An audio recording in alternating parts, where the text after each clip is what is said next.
All right. Crime Cuisine, episode 1. All right. Again, you don't know that. So, in this podcast, we talk about true crime and food and amazing recipes and how sometimes the two meet. This episode we're doing is called Tonight We Dine in Hell. And it is a combination of last meals and the stories of the people who requested them and answering the question why they're not around anymore, because I figured out why. But before we get to that, I know you've got like a vampire story or something. Yep. Kind of. He eats people, so it's food related. But does it involve a last meal? It does. Okay, let's hear it. Ready? All right. So we are going to talk about, I'm just going to warn you now, I'm going to butcher his name because he's German. So don't come at me. His name is Peter Kürten, or as he's famously known as the Vampire of Dusseldorf. Dusseldorf. Isn't that where Timmy Turner's from? No. Oh, wait, that's Doug Dimmadome. Yes. We're not talking about Doug Dimmadome. We're talking about Dusseldorf. I mean, it's close. No. All right. So I'm going to take you on a trip in the way back machine. I'm going to tell you a little bit about him, and then I'll tell you what his last meal was. Okay? All right. So Peter Kürten was born on May 26th of 1883. So I believe that makes him Gemini. Old as fuck. In Cologne, Germany. All right. He was the oldest of 13 children. His poor mother. His upbringing was very brutal. His father was an abusive alcoholic who beat his children and assaulted his sisters. Yeah, it doesn't start off great. It doesn't end off great. With a bang. So it's kind of in his more violent home that his kind of twisted behavior kind of started to form. So by the time he was just, he was still a kid, he was already starting to harm animals, which first sign of a serial killer is one of the early signs. He later claimed to have committed his first murder by the age of 9, drowning 2 of his playmates. Oh man. Yeah. Though this was never actually confirmed, it just kind of a little foreshadowing on what's getting ready to come up for this man's life. So as he grew older, his crime kind of escalated. He had multiple runs in prison for theft, arson, and assault, but it wasn't until 1929 in the city of Dusseldorf that his most famous killing spree began. Dramatic music. So he committed a series of brutal murders, often attacking women and children. His weapon of choice was a hammer, a knife, or an axe. You're right. She doesn't understand. Good. Edit that. But it wasn't the violence that shocked. You're right. Come on. You're definitely gonna have to edit this. Didn't you? Okay. So it wasn't just the violence that shocked the nation, though. All right. It was his very ritualistic behavior. So Kürten was often known for drinking the blood of his victims. Vampire! Yeah, ergo the name Vampire of Dusseldorf. He even wrote anonymous letters to the police, taunting them and describing his crimes in detail, which was kind of a nod to the behavior of Jack the Ripper. And the Zodiac for more modern, so I wonder if he was influenced by them. Very possible. In May of 1930, Kürten made the mistake of befriending a woman named Maria. Now, she became suspicious after he lured her into the woods. Maria. Yeah, and she actually escaped. So she went immediately to the police, and her testimony led them right to him. So his trial was a spectacle. He confessed to over 70 crimes, including 9 murders, dozens of attempted murder, and some SA. So psychiatrists diagnosed him with a personality disorder, but he was ruled sane and fully responsible. And as gross as it is, he seemed to enjoy the spotlight and loved telling the grueling details. Attention seeker. Very, very much so. Modern day TikToker. Between the notes, and he just loved telling his story. It was gross. On July 2nd of 1931, Peter Curtin was executed via guillotine in Cologne. But even his last moments were a little chilling. So his last meal, are you ready for this? Wiener Schnitzel, fried potatoes, and a bottle of white wine. He enjoyed it so much that he asked for seconds, and he got it. So he had 2 rounds of all of that. Simple request. Now, his last words, which I also got, were, "Tell me, after my head is chopped off, will I still be able to hear, at least for a moment, the sound of my own blood gushing from the stump of my neck? That would be the pleasure to end all pleasures." Jesus. What a weirdo. And that's is crazy. the awful tale of Peter Curtin, the vampire of Dusseldorf. Pretty simplistic last meal. It was. Sure, you gotta get out of here. You're getting hair everywhere. We're taking 5 for a minute. Yep. So I can get rid of her. Yep. Your foot's in my pocket. You see cover 2. All right, now that we're done talking about crazy vampires. Are you going to go in another direction? Yeah. The one that I've got, this guy is actually quite possibly the reason why they don't do last meals anymore. Oh, goodness. And we'll find out why. And then I've got another story later that's like the exact opposite. So, this guy, his name is Lawrence Russell Brewer. This story happened down in Texas back in 2011, and he was on death row awaiting execution for one of the most brutal modern day racial crimes. Like, it's something that, like, back in the 50s and 60s and stuff you would hear of a lot, but not so much 2011. Yeah. Like, that's pretty recent, even though it sounds a long time ago. It's a little too close for comfort, though. Like, I remember what I was doing in 2011. Possibly, if I thought about it. So, it's 2011, so he was waiting for the lethal injection, and his last meal, this is actually inspired by you, because I remember you said something about it. We were having a conversation one time, and I think it was actually about this guy. And he's known for, I believe, having the biggest last meal.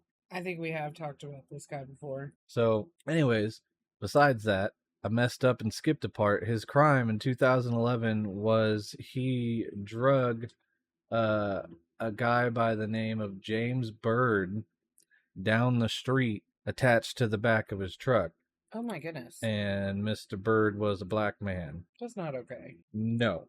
So, brutally murdered that guy, drug him by chains on a truck. Again, that's something that, like, oh my goodness, in the 50s and 60s you would hear a lot about. But is like sad. 2011, come on. Yeah, no, it's not okay. Regardless. We are past that. But the crime happened in 1998. Oh my gosh. So not quite 2011, but it's still, 2011 was when he was put to death. But 1998 still having a crime like that is a bit crazy. His body was so severely mutilated that the authorities could only identify him by a partial of his face and his right arm. Oh my goodness. Yeah. So also a big part of recent laws put in place against hate crimes. Yeah, that's awful. Big thing to do with it is what. So I guess, on one hand, we got laws out of it, but at a terrible result, because that shouldn't have to have something like that happen to the point where you have to make a more severe law than the law of already Yeah, common human decency. we shouldn't have to wait for something that brutal in order to, you know, work against it. Like, this didn't have to happen in order for the laws to get more strict. Yeah. Poor man.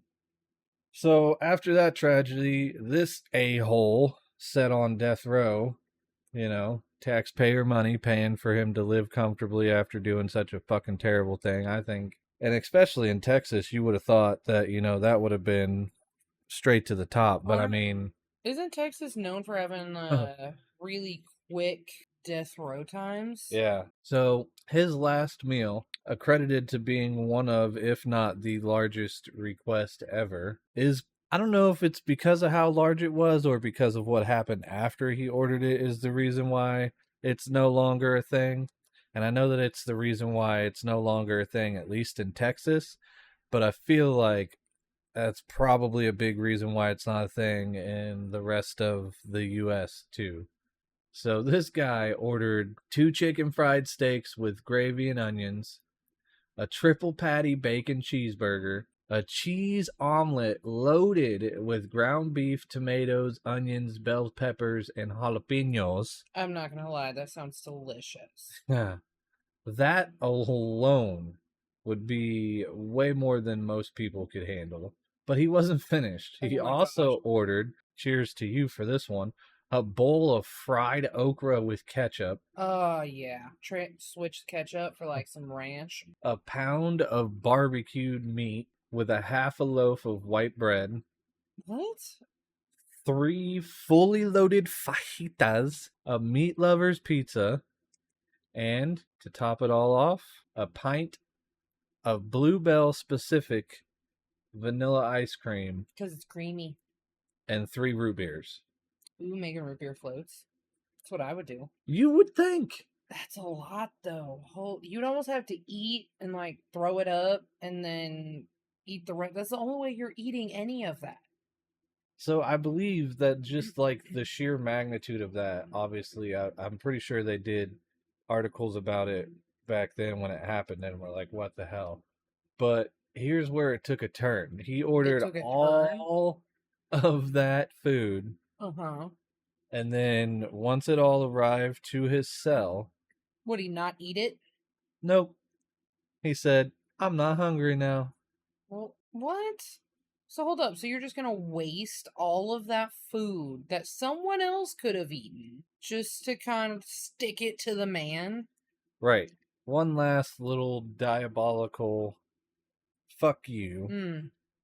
which ruined the last bit of humanity anybody who's on death row were to ever gonna get. Which, Yeah, because that ruined you it for know, other people. Because, like you said, if that stopped the last meal for at least the people in Texas, all those other people, which, like, to be fair, not necessarily everybody on death row did their crime. exactly, And that's what I was gonna say.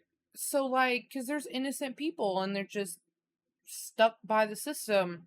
And now you've screwed them out of the last little bit of positivity they're gonna experience. That's so Yeah. fucked up. Even though it's not the staggering number of people on death row nowadays that aren't guilty, there is still a good, I believe it's like 5 to 8%. Oh yeah. And when I was in high school, I actually did a study on it because we had this huge, every debate that, well, at least my high school did it, about the death penalty and why we were for it or against it. And that was one of the things we had to study was the statistics of the percentage of people that actually ended up on death row that were innocent just because of the lack of technology back then. And like in the 60s, 70s, and 80s, I believe it was like 20 to 30% because it was very much just he said, she said, not a lot of technology to test things. Well, and if you think in the last, 10, 20 years alone, how much like science has changed the game, you know, because you think fingerprinting, everything with blood, DNA, like it think of like my guy at the beginning, when he admitted everything. But if we had the science back then that we have now, what else could have been uncovered? Or, I mean, honestly, he probably would have been caught a whole lot sooner. But that little thought reminds me of something I do want to kind of help these people out. So I remember hearing about this group. So they're called the Innocence Project. They actually help people that are innocent that are in prison, and they help fight for them to kind of give them a little bit. Because, like you said, there are some people, and actually, since 1992, which is when this first started, they've helped free over 250 innocent people in the prison system.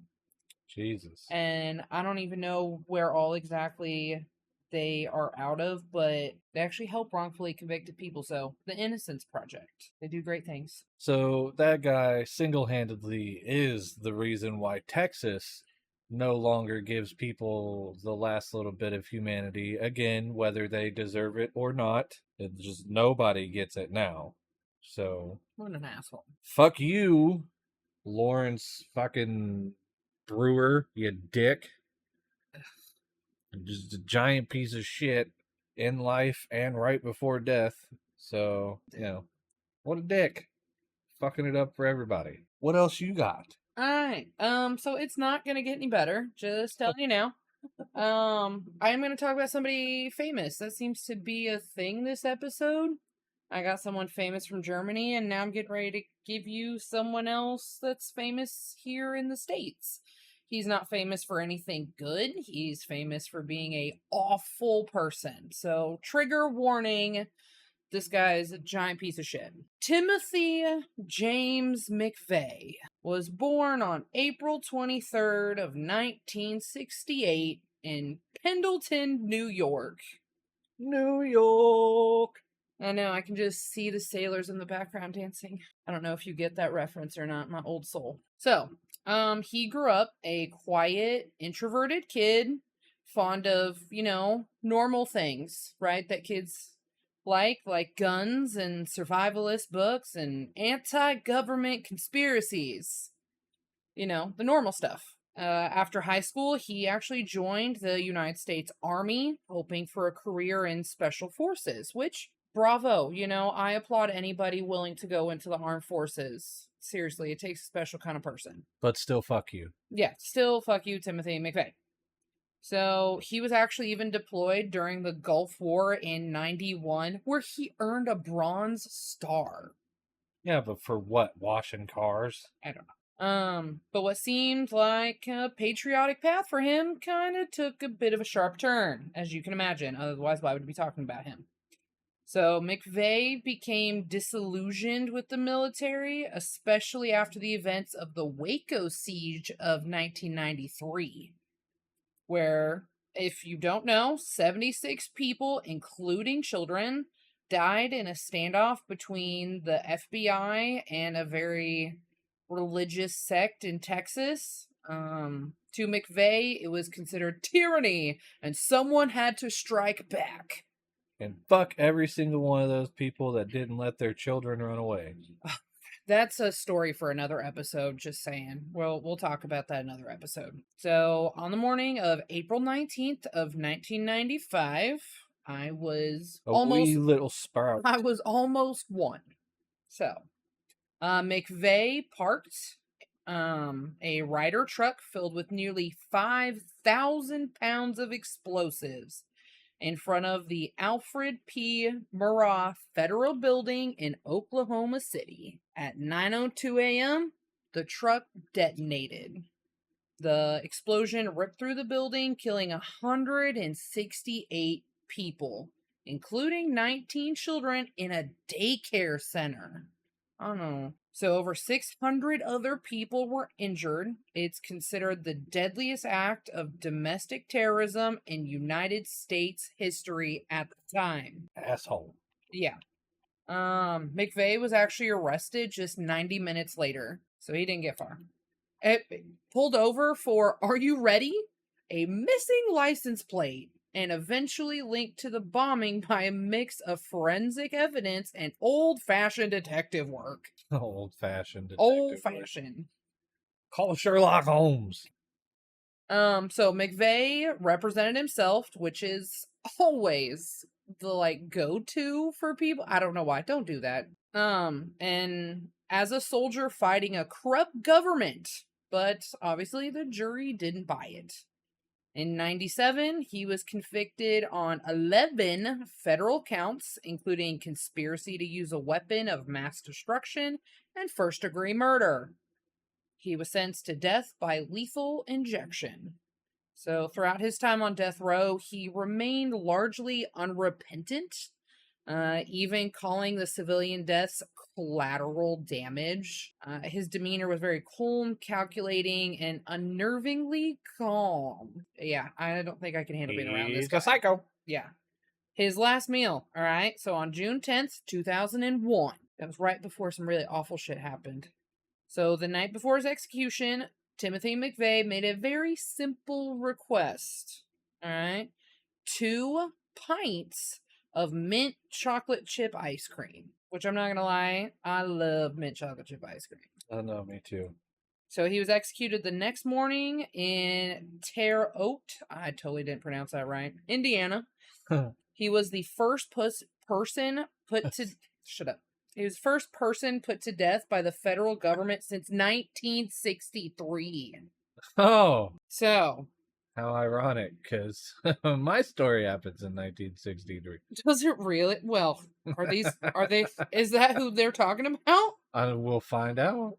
But yeah, so 2 pints of mint chocolate chip ice cream, which is delicious. But still, he's a terrible person. And he in no way is going to represent soldiers. I want to make that very, very clear. He's not representative of that group at all. So I wonder if it's only a federal crime because it was a federal building. Like, I wonder if he would have, blown up anything else if they would have just made it a state crime and not made as big a deal about it, which is fucked up. Well, and I think part of it is a lot of what he talked about was, hating on the government, and I think it was a mixture of a federal building, plus he was very clearly a domestic terrorist, and he was not shy about it. Fuck that guy. So, yeah, there's my second guy. He's a terrible person. And, what do you got? Well, it seems like the story's kind of at least mine and then into yours. And then in this one, it just is like a downhill as far as the last meals are concerned. So we go from the biggest last meal to most notably known as quite literally the smallest. Okay, I see your theme. The 2 extremes. I got it. So in 1963... Hey. Victor Feguer. I'm not sure if I'm saying that right. I'm super bad. Is he our names. bad guy? Yes. It doesn't matter. Sat on death row in Iowa. Hey.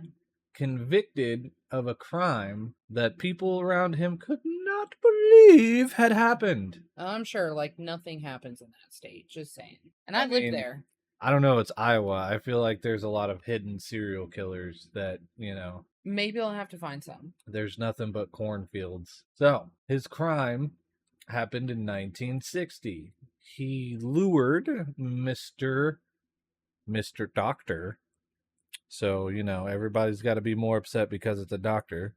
Dr. Edward Bartels. It's probably Bartels. Bartels. To a motel room under false pretenses. Blah, blah, blah. Bartels was obviously a respected physician in the area, and Feguer had called him claiming to need some sort of medical attention. When the doctor arrived, Feguer, however you say his name, proceeded to rob the doctor. But didn't stop there, because had he just stopped there, he wouldn't be such a giant piece of shit. He then shot him in the face. Oh my goodness. He was arrested shortly after because he got caught trying to sell the doctor's car. What? You stupid bastard. What? Give this man an award. Yeah. World's dumbest criminals. So obviously, being small town Iowa, his trial was pretty quick. Everybody now hated this guy, and he was sentenced to death. And at the time in Iowa in 1963, hanging was still its primary method of execution. And he became the last person to be executed in the state before the death penalty was abolished there. Yeah. His last meal request, Oh goodness. Okay. which still puzzles people, a single olive What? with the pit still inside. So that means it's a green olive. Just a single olive. Did he eat it? Yes. And he he did not eat it. My bad, I forgot. He wanted it.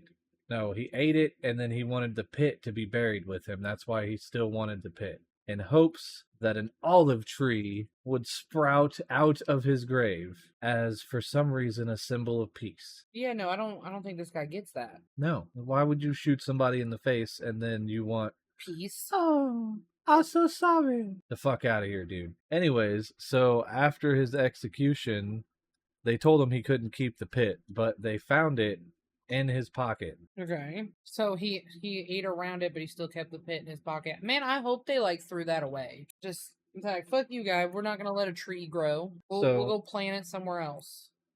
Not as extravagant on the crime side or the food side. Still a terrible person. It's a soft landing. And so, my question now to everybody listening is, what would your last meal be if you could have a last meal? Would it be extravagant? Would it be super small? And why? Like, why? What would it be? Would it be something just to comfort you, or just all out gorge on all the favorite foods you've ever had in your entire life?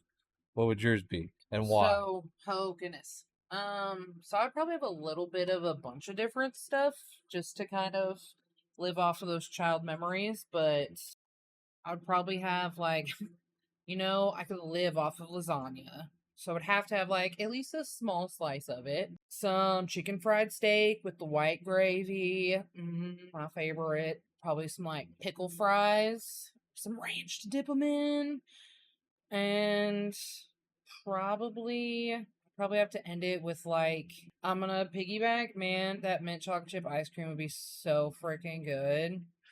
See, that's so as funny. Horrible as that is. You say that because I also would have mint chocolate chip ice cream. Okay. All right. What do you got? So mine would be, because I'm fat anyways, would just be a bunch of shit. I would have 6 crab rangoons, specifically because it's like a normal size order for most Chinese food restaurants. I would have chicken on a stick. There's a theme here. Lots of chicken. Yeah. Fried chicken, specifically Church's fried chicken, because that shit's juicy. Your favorite? It's so good. A medium rare steak with those little fried potato balls from Pot Pies. Clams from Pot Pies. Oh my goodness. Yeah. A Bacon King from Burger King, because it's huge and full of beefy bacony goodness and cheese and oh yeah, cheese. Lasagna specifically made by you, mint chocolate chip ice cream, and a gallon of sweet tea. I mean, I'm pretty sure sweet tea flows in your veins, so. And that's, there's probably a couple other things I would throw in there, but I think that's a good starting point. Like, maybe like some gummy peach rings. Oh, yeah. It'd just be like one of each of all of them. Just like a little bit. I'd be like, how about stuff? you just let me eat myself to death? That's what I would do. So I guess, unless you've got anything else. Nope. First episode is officially in the bag again. Nice. Short, sweet, to the point. Also, which I'm not going to put in this episode. We totally forgot about recipes. Yeah. Do you want to do recipes? Maybe. We'll see. We'll do it next episode and start doing it maybe. Crime Cuisine! Episode 1. Tonight, we dine in hell. You know what we need? We need like one of those kitchen bells. Order up. Oh, that would be so good.